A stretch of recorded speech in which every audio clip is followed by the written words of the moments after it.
অনেক দিন আগের কথা।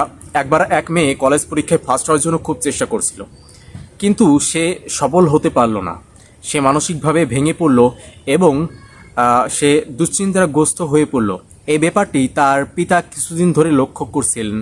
তো একদিন সেই পিতা তার মেয়ের রুমে গিয়ে বলল যে চলো আমার সাথে কিচেনে যাই।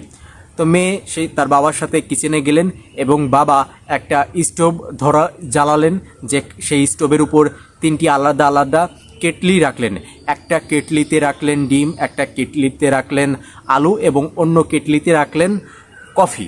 তো সেই কেটলিগুলো জলে পরিপূর্ণ করে দিলেন এবং 5 মিনিট চলে গেল, 15 মিনিট চলে গেল, 20 মিনিট চলে গেল, এভাবেই ব্যাপারটা চলছিল। তো সেই মেয়ে তার পিতাকে জিজ্ঞেস করলো, তুমি আসলে কি করতে চাইছো?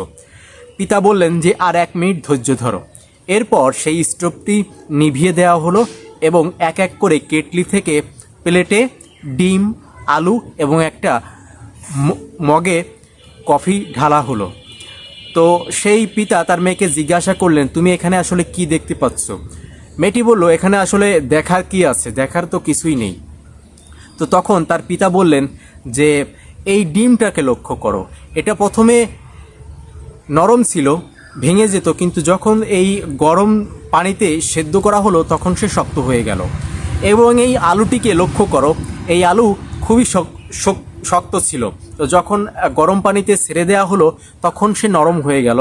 এবং এই কফিটাকে লক্ষ্য করো, এই গরম পানিতে 2 চামচ কফি দেওয়ার কারণে তার কালারটাই চেঞ্জ হয়ে গেছে। তো সেই পিতা তার কন্যাকে এমনভাবে বোঝালেন যে আমাদের পরিস্থিতি আসলে যাই হোক না কেন, আমাদেরকে এই কফির সাথে তুলনা করতে হবে। পরিস্থিতির চাপের কারণে আমাদেরকে নরম হয়ে যাওয়া উচিত নয়, পরিস্থিতির চাপের কারণে আমাদের অভিমান, রাগ এগুলো মানে নিজেকে শক্ত করে ফেলা উচিত নয়।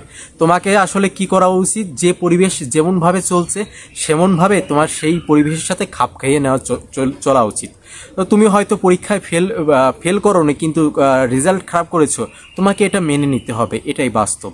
তো তখন সে মেয়েটি যে মন খারাপ অবস্থায় ছিল সে স্বীকার করলো আসলে এটাই বাস্তব, রিয়ালিটি। তো সেই মেয়েটি এই বিষয়টি মেনে নিলেন। এরপর থেকে ধীরে ধীরে সেই মেয়েটি যে মানসিক দুশ্চিন্তাগ্রস্ত হয়েছিল সেখান থেকে বেরিয়ে আসতে পারলেন।